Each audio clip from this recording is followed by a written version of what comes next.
जय श्री सद्गुरुदेवाय नमः। जय श्री गणपति देवाय नमः। ओम नमः शिवाय। रुद्र संहिता पार्वती खंड 37वां अध्याय। ब्रह्मा जी बोले, हे मुनिवर, जब भगवान शंकर ने लगन पत्रिका स्वीकार की तो उसमें लिखी सभी लोक आचार की रीतियों का भी पालन किया गया। शंकर जी ने वहां उपस्थित सभी लोगों को विवाह का निमंत्रण दिया। तदनंतर भगवान सदाशिव ने तुम्हें स्मरण किया। तुम तुरंत ही वहां उपस्थित होकर अपने भाग्य की प्रशंसा करते हुए प्रणाम करके भगवान की स्तुति करने लगे, जिससे प्रसन्न होकर सदाशिव ने कहा, हे देव ऋषि, मैं तुमसे जो कुछ कहता हूँ उस परम तत्व को ध्यान पूर्वक सुनो। हे नारद जी, तुम्हारे उपदेश से ही पार्वती जी ने कठोर तप किया था। उस तप से प्रसन्न होकर मैं उसे उसका पति बनने का वर दे चुका हूँ। हिमाचल के यहाँ से विवाह के लिए लगन पत्रिका भी आ चुकी है। आज से 7वें दिन श्री पार्वती जी के साथ मेरा विवाह लोक रीतियों के साथ होगा। अब मेरे इस शुभ विवाह का निमंत्रण विष्णु, ब्रह्मा आदि देवताओं, मुनियों, सिद्धों, यक्षों आदि को दे आओ तथा उनसे कहना कि वह सब अपने परिवार सहित आभूषणों से अलंकृत होकर अपने वाहनों पर आरूढ़ होकर मेरे विवाह उत्सव पर उपस्थित हों। इस प्रकार शिव जी की आज्ञा पाकर तुमने अत्यंत प्रसन्नता से कहा, हे महादेव, मैं आपका सेवक हूँ, आपकी आज्ञा शिरोधारी है। इस प्रकार कहकर तुम सबको शिव जी के विवाह का निमंत्रण देने के लिए चल पड़े तथा सबको निमंत्रण देकर आनंद पूर्वक वहां से लौट आए। ब्रह्मा जी कहते गए, हे नारद जी, शिव जी के विवाह का निमंत्रण पाकर अत्यंत हर्ष से अलंकृत होकर विष्णु जी तथा लक्ष्मी जी परिवार सहित भगवान शिव के पास पहुँचे तथा शिव जी को आदर से प्रणाम करके उनकी आज्ञा से अपने स्थान पर बैठ गए। तब धीरे धीरे सब देवता अपने परिवार सहित सज धज कर वहाँ एकत्रित होने लगे। सिद्ध मुनि, गंधर्व, यक्ष आदि भी निमंत्रण पाकर हर्ष से वहाँ वर यात्रा में सम्मिलित होने के लिए पहुँचे। अप्सराएं सुंदर नृत्यों का प्रदर्शन करने लगी, देव कन्याएं मंगल गान करने लगी, महान उत्सव होने लगे। इसके साथ ही लोकाचार की रीतियां करके शिव जी की आज्ञा से विष्णु आदि सभी देवता वर यात्रा की तैयारियां करने लगे। 7 माताओं ने सदाशिव का श्रृंगार किया। मस्तिष्क का तित्ते नेत्र मुकुट बन गया।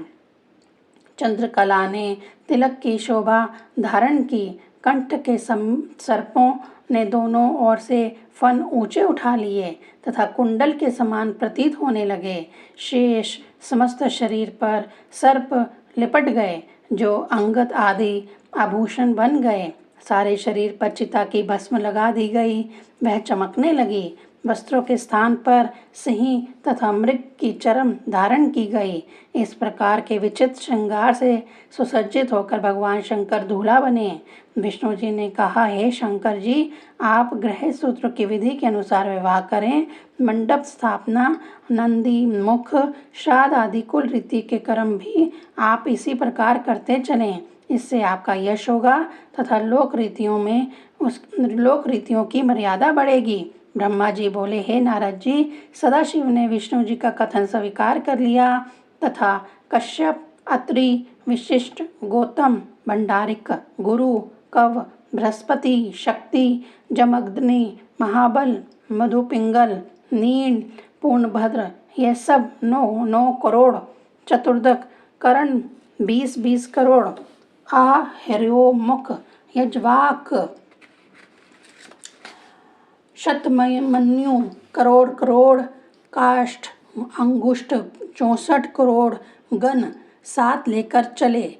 विरूपाक्ष, सुकेश, वृषभ, तालकेतु, षडास्य, चंचलास्य, सनातन, सर्वतर्क, चैत, लकुलीश, लोकावक्त, दीपात्मा, दैत्याकष्ट, देव, भृंगी, रीट, श्रीमान देव प्रिय, आशनि, भानु आदि गणों ने 64 हजार गण साथ लिए। भूत 1 अरब, प्रमथ 3 करोड़, प्रमथ रोमच 20-20 करोड़ और वीरभद्र 64,000 गण लेकर बारात में चले। इसके अतिरिक्त नंदी, छत्रपाल, भैरवादि गणों ने भी असंख्य गण साथ लिए। हजारों हाथों वाले मुकुट वाला जटा, चंद्र रेखा वाले नीलकंठ, त्रिनेत्रधारी रुद्राक्ष पहने, भस्म रमाए, कुंडल कड़ों से सुशोभित, ब्रह्मा विष्णु इंद्र के समान, अमृणा आदि अष्ट सिद्धियों से युक्त, करोड़ों सूर्य के समान तेजस्वी, आकाश पाताल पृथ्वी आदि सभी जगह विचरने वाली ये संपूर्ण गण भगवान शंकर के विवाह में चल रहे थे। हे नारद जी, इस प्रकार सब प्रकार से वर यात्रा की तैयारी करके भगवान शिव जी सर्पों के आभूषणों से भूषित होकर बैल पर चढ़कर वर बन कर हिमाचल के घर की ओर चल पड़े। इसके साथ ही चंडी सदाशिव की बहन बनकर सिर पर सोने का कलसा रखकर परिवार के साथ वहां पहुंच गई तथा अनेक अद्भुत चरित्रों का प्रदर्शन करती हुई वर यात्रा में गणों के आगे आगे चलने लगी। डमरू, शंख, सींग, नगाड़े आदि वाद्यों का स्वर गूंजने लगा। सब देवताओं के मध्य विष्णु भी वर यात्रा में चल रहे थे। ब्रह्मा जी बोले, मैं भी वेद शास्त्र, पुराण, आगम आदि के साथ सनक आदि सिद्ध तथा प्रजापतियों के साथ साथ अपने परिवार के साथ चल रहा था। ओम नमः शिवाय।